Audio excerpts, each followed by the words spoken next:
दुनिया में ज्यादातर लोग पूरी जिंदगी मेहनत करते हैं। सुबह उठते हैं, नौकरी पर जाते हैं, सैलरी का इंतजार करते हैं, फिर बिल्स भरते भरते जिंदगी निकल जाती है। लेकिन कुछ लोग ऐसे भी होते हैं जो धीरे धीरे ऐसा सिस्टम बना लेते हैं जहां पैसा उनके लिए काम करने लगता है। यही सोच सिखाती है ये किताब। रॉबर्ट कियोसाकी बताते हैं कि उनके जीवन में दो डैड थे। एक उनके असली पिता, जिन्हें वे पुअर डैड कहते हैं, और दूसरे उनके दोस्त के पिता, जिन्हें वे रिच डैड कहते हैं। दोनों पढ़े लिखे थे, दोनों मेहनती थे, लेकिन पैसों को लेकर दोनों की सोच पूरी तरह अलग थी। यहीं से शुरू होती है इस किताब की असली सीख। चैप्टर 1, अमीर लोग पैसों के लिए काम नहीं करते। लेखक बचपन में पैसे कमाना चाहते थे। उन्होंने छोटी छोटी जॉब्स की, लेकिन रिच डैड ने उन्हें एक अलग लेसन दिया। उन्होंने कहा, गरीब और मिडिल क्लास लोग पूरी जिंदगी पैसों के लिए काम करते हैं, अमीर लोग पैसे को अपने लिए काम करवाते हैं। इसका मतलब क्या है? जब इंसान सिर्फ सैलरी पर डिपेंड रहता है तो वो हमेशा डर में जीता है। नौकरी चली गई तो खर्च कैसे चलेंगे, ईएमआई कैसे भरेंगे? इसी डर के कारण लोग ऐसी नौकरी में फंसे रहते हैं जो उन्हें पसंद भी नहीं होती। रिच डैड कहते हैं, फाइनेंशियल फ्रीडम का रास्ता सिर्फ ज्यादा सैलरी नहीं है, बल्कि ऐसा इनकम सोर्स बनाना है जो लगातार पैसा देता रहे।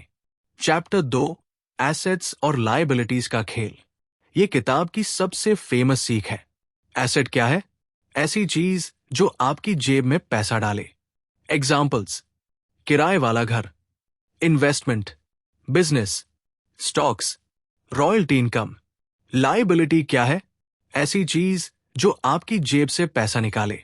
Examples: unnecessary EMI, expensive car loan, show off expenses. Rich dad कहते हैं, अमीर लोग एसेट्स खरीदते हैं, गरीब लोग लायबिलिटीज खरीदकर उन्हें एसेट्स समझ लेते हैं। बहुत लोग सैलरी मिलते ही नया फोन, बाइक, लक्सुरी चीजें, फैशन, इन सब पर पैसा खर्च कर देते हैं। धीरे धीरे इनकम बढ़ती है, लेकिन एक्सपेंसेस उससे तेज बढ़ जाते हैं। इसे रैट रेस कहा गया है। चैप्टर 3, फाइनेंशियल एजुकेशन क्यों जरूरी है। स्कूल हमें हिस्ट्री, साइंस, मैथ तो सिखाता है, लेकिन पैसा संभालना नहीं सिखाता। इसीलिए कई हाईली एजुकेटेड लोग भी फाइनेंशियल प्रॉब्लम्स में फंसे रहते हैं। रिच डैड कहते हैं कि इंसान को सीखना चाहिए investing, accounting basics, tax knowledge, business mindset, money management, क्योंकि सिर्फ ज्यादा कमाने से कोई अमीर नहीं बनता। असली फर्क यह है कि आप अपने पैसों को कैसे इस्तेमाल करते हो। चैप्टर 4, डर और लालच इंसान को नियंत्रित करते हैं। दो इमोशंस लोगों को सबसे ज्यादा रोकते हैं, फियर, डर, ग्रीड, लालच। डर कहता है, रिस्क मत लो, नया काम मत करो, फेलियर हो जाएगा। और लालच कहता है, और खर्च करो, दूसरों को इंप्रेस करो। इन्हीं दो इमोशंस के बीच लोग फंस जाते हैं। रिच डैड सिखाते हैं, इमोशंस को कंट्रोल करो, सोच समझकर डिसीजंस लो, लॉन्ग टर्म सोचो। चैप्टर 5, नौकरी सीखने के लिए करो, सिर्फ सैलरी के लिए नहीं। लेखक कहते हैं कि कई लोग सिर्फ सैलरी देखकर जॉब चुनते हैं, लेकिन स्मार्ट लोग स्किल्स सीखने पर फोकस करते हैं। Communication, sales, leadership, investing, business understanding, क्योंकि स्किल्स फ्यूचर में मल्टीपल इनकम सोर्सेज बना सकती है। चैप्टर 6, रिस्क से डरना नहीं चाहिए। अमीर लोग रिस्क लेते हैं, लेकिन ब्लाइंड रिस्क नहीं। वे पहले सीखते हैं, फिर कदम उठाते हैं। गरीब माइंडसेट, अगर मैं फेल हो गया तो। रिच माइंडसेट, अगर मैंने कोशिश ही नहीं की तो। हर सक्सेसफुल इंसान कभी ना कभी फेल हुआ है, लेकिन उन्होंने सीखना नहीं छोड़ा। चैप्टर 7, टैक्स और कंपनीज का खेल। रिच डैड बताते हैं कि गरीब लोग पहले टैक्स देते हैं, फिर खर्च करते हैं। अमीर लोग पहले इन्वेस्टमेंट्स और एक्सपेंसेस मैनेज करते हैं, फिर टैक्स देते हैं। इसलिए बिजनेस ओनर्स और इन्वेस्टर्स अक्सर ज्यादा फाइनेंशियली स्ट्रांग बनते हैं। चैप्टर 8, अपने सपनों पर काम करो।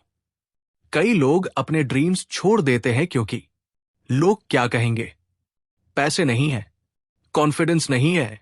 लेकिन किताब कहती है, छोटी शुरुआत करो, धीरे धीरे सीखो। कंसिस्टेंसी सबसे बड़ी ताकत है।